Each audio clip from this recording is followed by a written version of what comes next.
Hey guys, Jimmy Yin here, the neurology acupuncture specialist, and coming to you a little late today. Today's Friday. We're still going to do the daily power tips, and Friday we talk about freedom. We're just changing it up. So the topic of freedom is because there's so much talk about freedom these days with all the COVID and everything that's going on around the world, here in the US. And so freedom is a hot topic. And so commonly, what does it mean to you? And so when I was thinking about what freedom means to me, of course I looked up the definition. In order to understand the word, you have to look up the definition. What does the word freedom actually mean? So I looked it up, I Googled it. And so the word freedom means the power to act, speak, think as one wants without hindrance or restraint. Okay? So it's the ability to speak, you have the power, freedom means you have the power to act, speak, think as you want without hindrance or restraint, right? There's so much restraint going on these days, not necessarily by yourself. Like people are restraining other people. People are hindering other people from enacting their own freedom, their own power, right? You can see it on Facebook, which we're currently on. Facebook and YouTube, they're banning certain freedoms of speech, right? They're only allowing certain things that can be posted on Facebook. And then you look at all the people that are arguing with each other. Just because someone disagrees with you doesn't mean you have the right to restrain their freedom, right? But there's so much of that going on. So much of that is going on where someone says something that's opposing to what you believe in, what your values are, and therefore you have to make them wrong. You have to tell them to shut up. And so because you want to you want to restrain their freedom, right? But then what gives you the right to restrain someone else's freedom, right? So, there's a lot of that's going on. But this is not about politics. That's not what I'm talking about. I want to talk about something else. I want to talk about health freedom.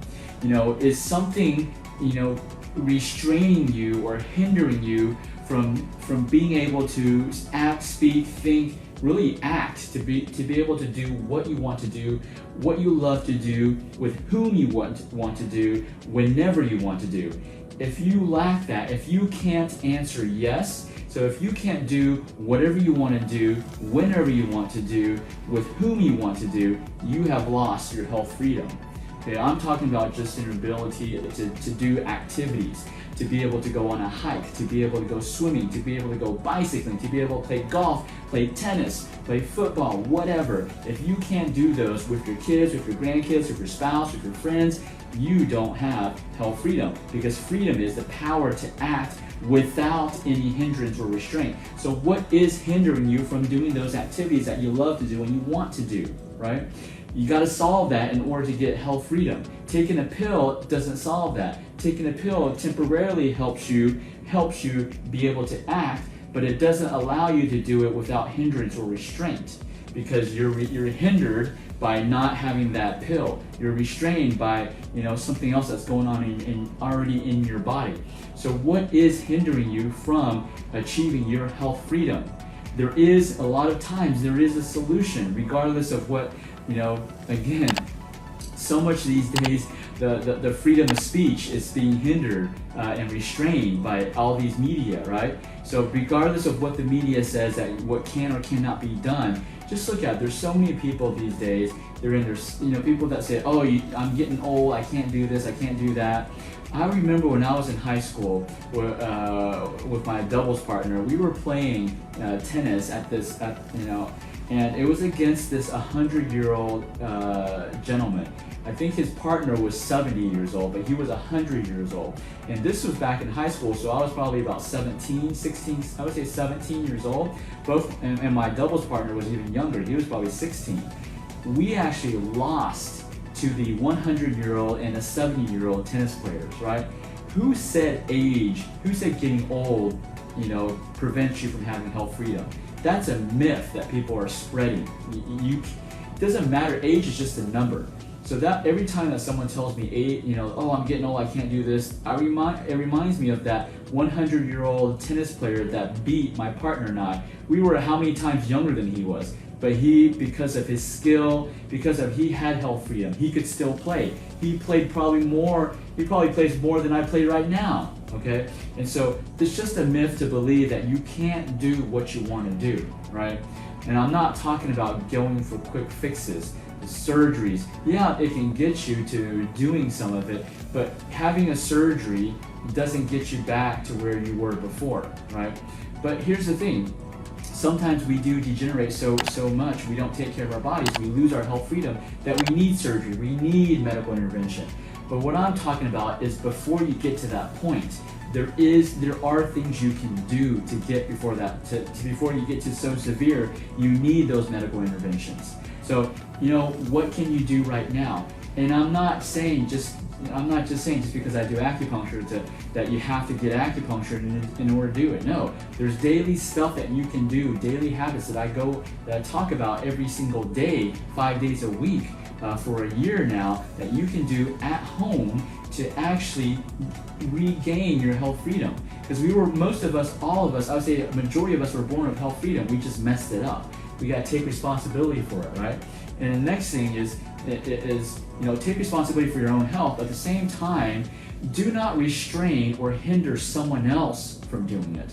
Just because someone else is doing something that is not scientifically proven or medically proven doesn't mean that you're right and they're wrong, okay? All the science, I can show you science research that was done in the 70s that were supposedly, they were researched, but now they're debunked, right? And so now, for example, one of the big ones was the sugar industry.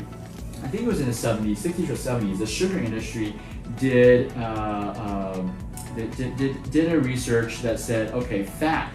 I mean, they paid for a Harvard research. It was a paid research, and they got the result that they wanted. They manipulated the data. They wanted the research to say that fat was a cause of cardiovascular disease, of heart disease. Well, now it's proven that it's not. Sugar is. But the sugar industry basically encouraged people to go on a low-fat diet. So those of y'all who were in the 60s and 70s, you understand, because you remember there was a time period where the media was pumping out data, research after research, saying high-fat diets are terrible for you. Well, now 30 years later, or actually even more, or 50 years later, where they have found that high-fat, good fat is actually good for you, right? This is what I mean by research is not always accurate. So don't use research to restrain or hinder someone else's health freedom. If you believe in it, that's good for you, but don't say that someone else is wrong just because it's something that they're doing something that's opposite of you, right? So again, the purpose is, focus on yourself. Focus on getting your health freedom, your family's health freedom, and let someone else do what they want to do, right? You can share your knowledge, but don't hinder their freedom. All right, guys? Hopefully this is beneficial. I know this may be a little controversial, especially during this times, but I wanted to get this message out. Share this post if you know that someone else needs to hear this, and hopefully it'll make a mind shift, a mind twist. All right, guys? Have a great weekend. Jimmy Yen, the neurology acupuncture specialist from Achieve Integrative Health. I want you to remember, everything in life is achievable. It's up to us to make it happen. So spend this weekend on making it happen.